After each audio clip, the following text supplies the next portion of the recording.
So you don't have time to consume an entire podcast. That's okay. Enjoy the highlights on TRS Clips. Make sure you subscribe. Make sure you hit that bell icon. Too many questions about Bitcoin. We've covered the basics on a fantastic crypto podcast with Sumit Gupta of CoinDCX. Ayush, I gotta ask you, when it comes to Bitcoin, because you're sitting in Silicon Valley, I'm sure you have perspective. You have a different kind of perspective as compared to the rest of the world, all the listeners. How did Bitcoin get its first 10 to 100 users? Because there had to be some sort of, like, what's your gut feeling? Because, I mean, see, there could have been other cryptocurrencies. Why has this cryptocurrency taken off?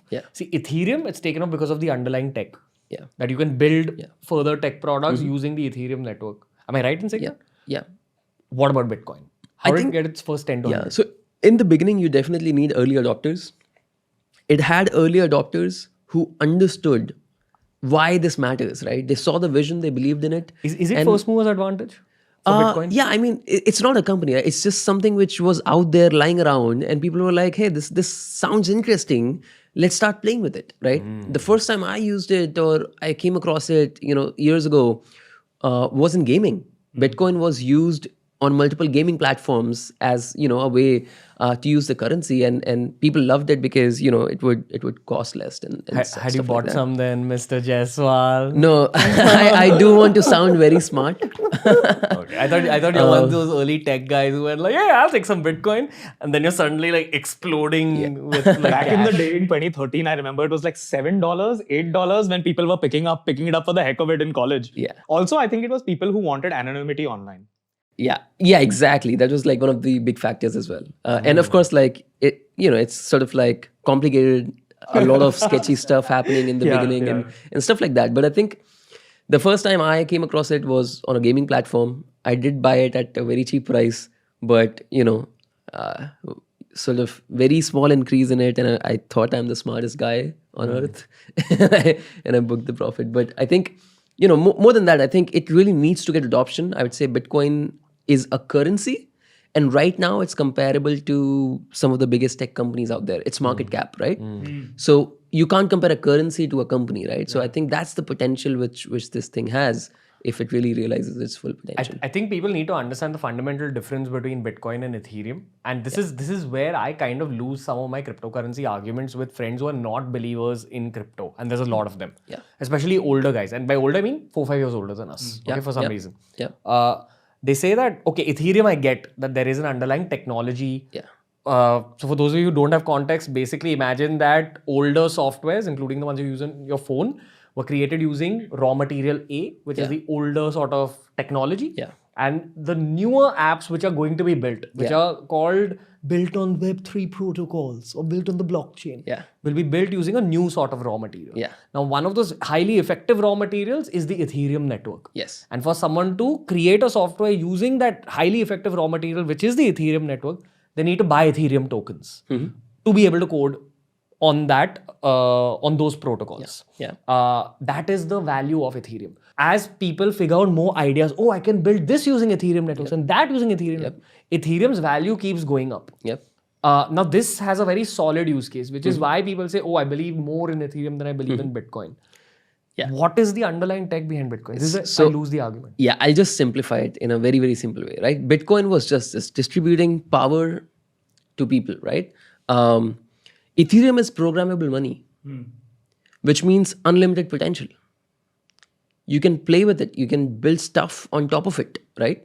And a couple of things which, sort of emerged in the last few years. One is DeFi, which is more into lending, that how can you, sort of bring the lending industry using DeFi, and then there is NFTs, which is, sort of non-fungible tokens and stuff like that. So I think, and these are just two applications.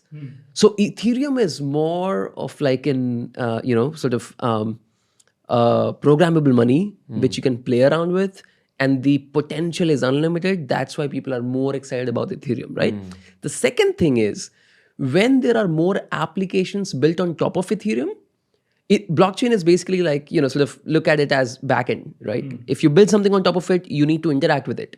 When you interact with it, you need to pay, just like you pay servers today, right? You pay to like AWS or some centralized place. But if you are building on top of Ethereum, you need to pay the network, right?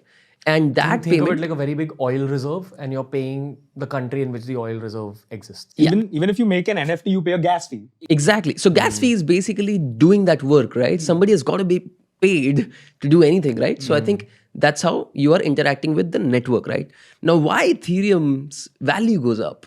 Because of two reasons. One is that the applications are increasing. More and more people are lending. More and more people are borrowing.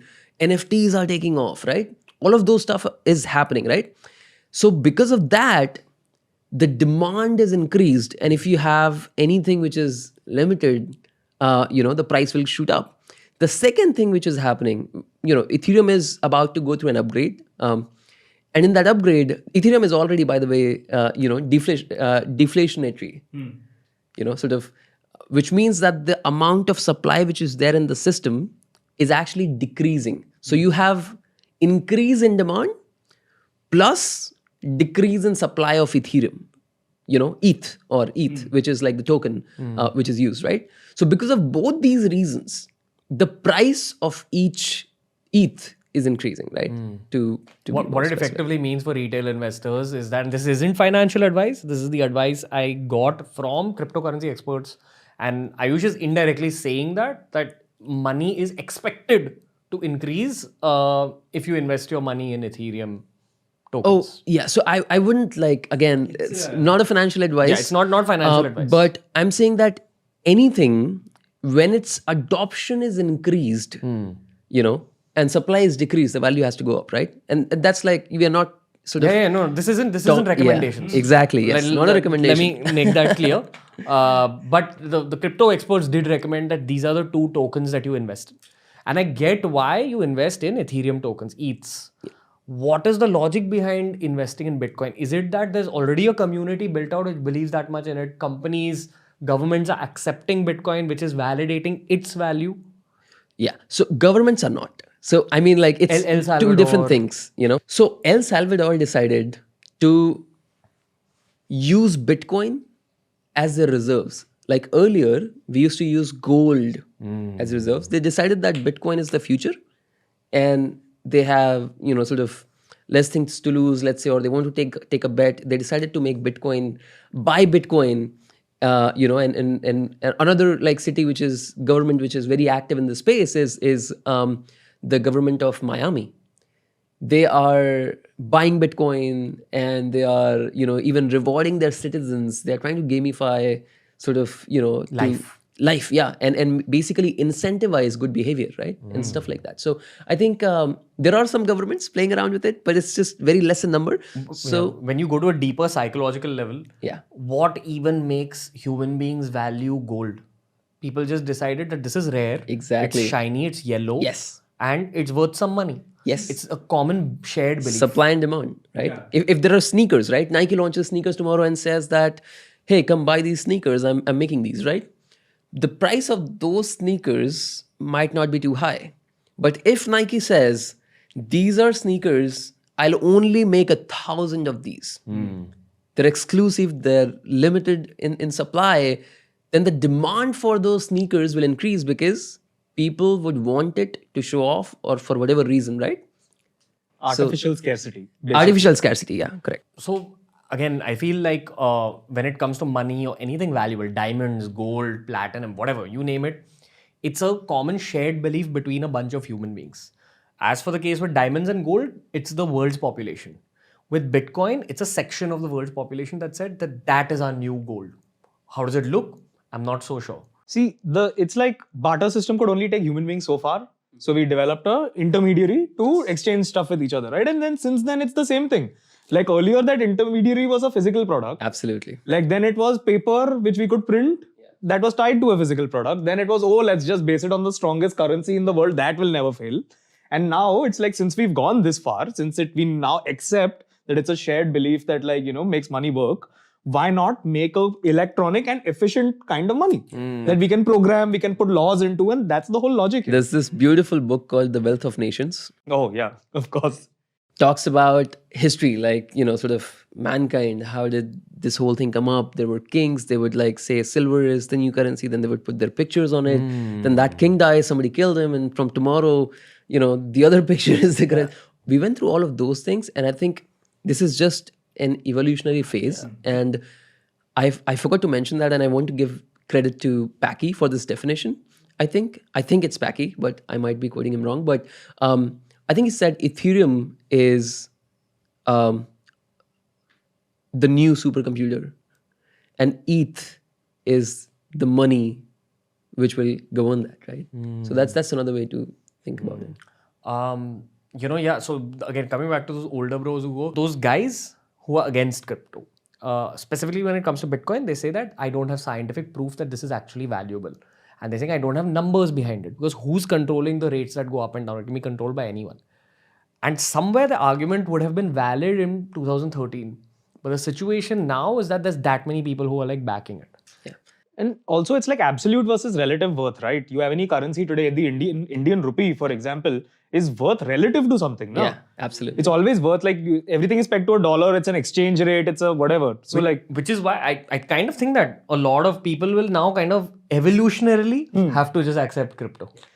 No, and as we begin to accept that things that exist in digital systems are real, and that are actually usable in our life, it starts to extend to different things, right? And by the way, I'm like a big I definitely love the technology and I believe in it. But just saying that when adoption happens, then value creation happens, right? Right. So adoption is the key here, not, not speculation, nothing else. Adoption of the technology, right?